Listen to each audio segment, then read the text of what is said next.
Coach, an opening statement on tomorrow's game, please. Let's play. All right, questions for the student athletes.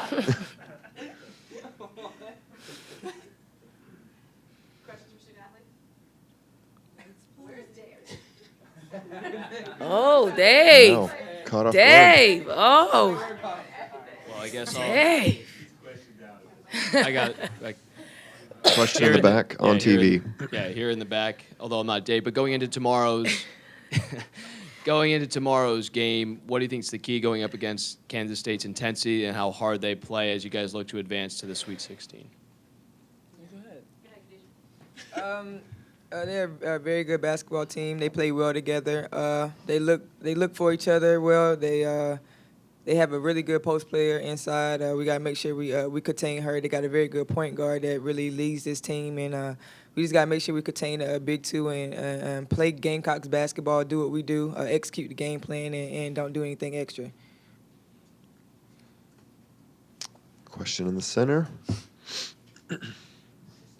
Two questions. Khadijah, when you guys play teams that aren't used to this environment, can you see it in their eyes? I mean, can you tell there's an adjustment period they have to go through to get used to what it's like out there with 10,000 people? You definitely can tell with the guard and the point guard because they can't really hear the plays and the other people on the court are trying to hear what they're trying to say while our crowd is getting pumped up.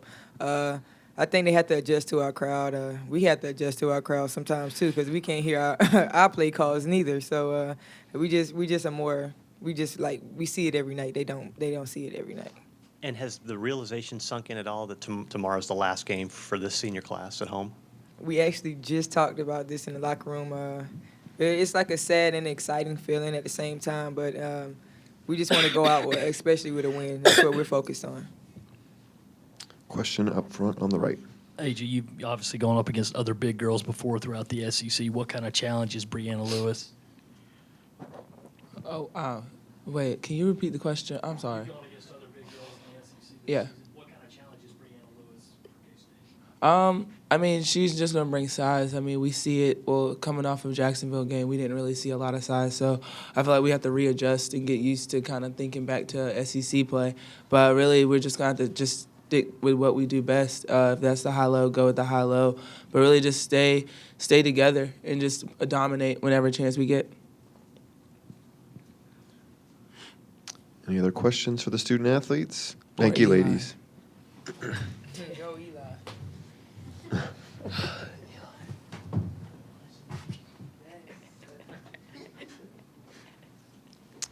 Questions for Coach Staley. Up front.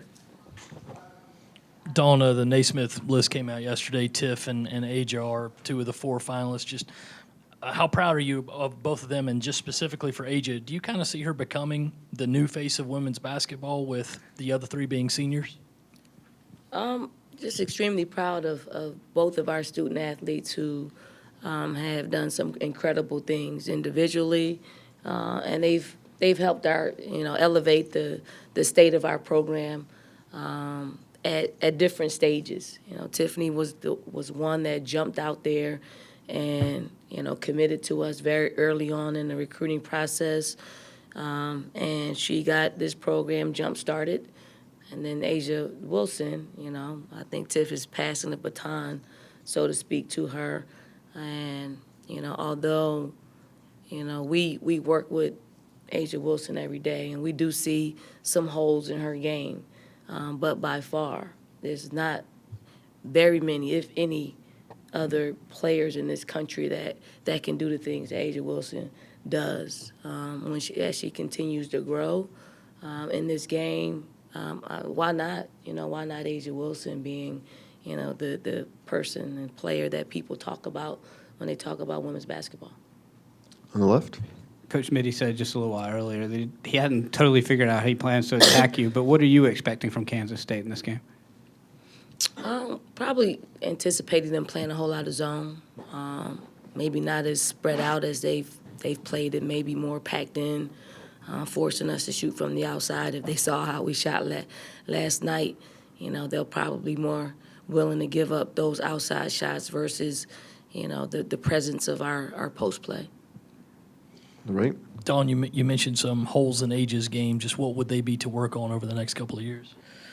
Well, I'd like for her to, stretch the floor out a little bit more and add a three-point shot to her game.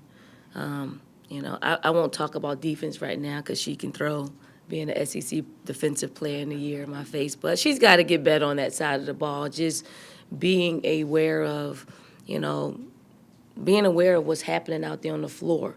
Once she gets that down and she's working at it, she'll become more complete. Obviously, she gets the physical aspect of it.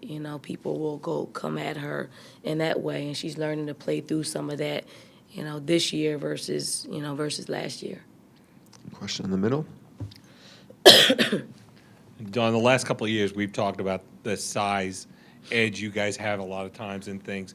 But, we probably all know a bunch of 6'3" or a couple of 6'3", 6'2" people who couldn't walk across the floor without tripping or falling down. There's something else that goes with Asia and Elena about their ability to kind of be that tall and be that skilled. Do we overlook that kind of skill part for them when it comes to just kind of lumping them into the idea that they're, just tall and instead of being skilled and tall?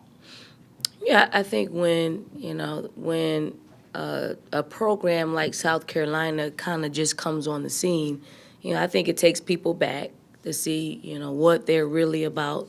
And I think probably the first thing people look at is, they look at it more critical. How can this happen? And they're not ready to, don those two as, two of the top players in the country. Because they play with each other, it kind of, they lump them in together. And if you look at them individually, there are things that Elena Coates does that no one else in the country does. There are things that Asia Wilson does that no one else does in the country. And the fact that they are here playing, with and alongside of each other, it kind of takes them back. The athleticism of Elena Coates is quite incredible.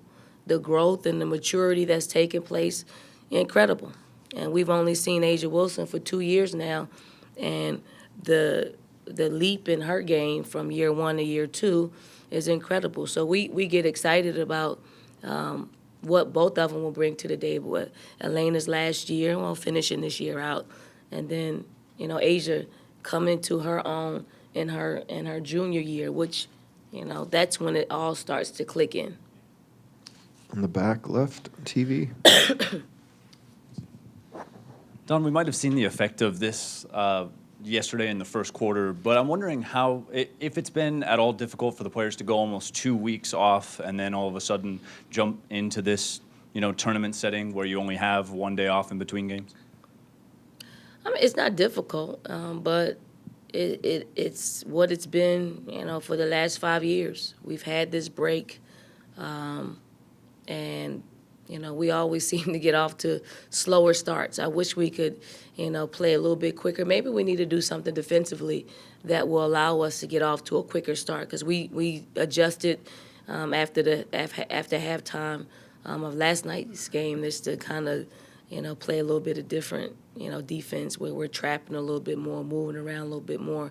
We have to get off to better starts, especially as you get deep into the tournament. You're going to see teams that are ready to rock and roll, and we have to be ready to do the same and meeting their energy. Question in the back right on camera. Coach, you heard Khadijah talk about a little bit going to her final game here at Colonial Life Arena. How do you manage those emotions? You had to do it last year in this tournament setting. How do you get them not to focus so much on just soaking in the moment, knowing this is the last time they'll get dressed in the locker room and play here, and more just focus on what they need to do for 40 minutes to execute and come out with a victory? You don't address it. I'm not addressing it. It's not something that I think about, and it's until it's brought up in this setting. There's a lot of basketball left, and I don't want to. I want to enjoy the journey, but I don't want the journey to stop because this is the last time around for them. If so, we don't want it all to end at this place. So we we just keep it moving and we keep them focused on the task at hand. And right now is, it's Kansas State. And they'll be focused for it. They'll, in the back of their minds, be thinking about, not playing in this arena before. But we'll bring them back. And we'll bring them back and we'll celebrate the things that they've done. Hopefully we'll bring them back in a capacity that, probably only us think we can do, which is win a national championship. Question up front. Same question I asked Khadijah. Can you see it in opponents' eyes when this environment gets to teams that aren't used to playing in it? And does like Khadijah mentioned, does the noise ever make it difficult for you guys to communicate? Well, it depends if I have my glasses on, because I suffer from the fuzzy 40s. So I really can't distinguish what's going on people's faces. But it is an intimidation factor when you come in here. No other program across the country can, the opponents. You get a big game here or there, but every opponent that's coming here, has to face over 10,000 fans. It does have to, I don't know if it's intimidation factor, but, it's a disruption. And Khadijah said it's a disruption for us because it took us, a while for us to adjust to playing in front of a crowd. The excitement of it, you tend to want to do things that, in your mind you can do, but in the moment it doesn't cause for that. So, it's incredible what Gamecock Nation has done for our program. It is, well known across the country, the type of basketball and the type of show that, Colonial Life Arena puts on with our fans. Left side. Staying with that same question, Coach Mitty said that what impressed him the most is how knowledgeable the fans were. From your vantage point, how nice is it to hear opposing coaches thinking that view? Well, I mean, if you follow us around on Twitter or social media, our fans know what's happening out there. They know the landscape of women's basketball, and that's when of course, they absolutely love our team and supporting our team, but they know what good basketball looks like and sounds like and feels like, and they do have an appreciation for that, just not against us. Question is middle. A follow-up to your comment earlier about the slow starts. We saw those in the tournament last year. I mean, is there something about the NCAA tournament environment that just makes it difficult to get off to a faster start, or is it something that's just germane to this event? Well, I mean, we've had slower starts, throughout the entire season at times. So it's, I think we're staying in character when it comes to that, and maybe we need to, inject something and something different. Maybe it's just, like putting on an old shoe. Maybe we need to throw some wrinkles out there to speed up the game a little bit, because with a team like Jacksonville and a team like, Kansas State now, they probably want to more take the air out of the ball and play half court and, take possessions away from us. And we need more possessions. The more possessions we have, the better, with the talent that's on our team, the better off we'll be. Any last questions for Coach Staley? No. Thank you, Coach. Thank you.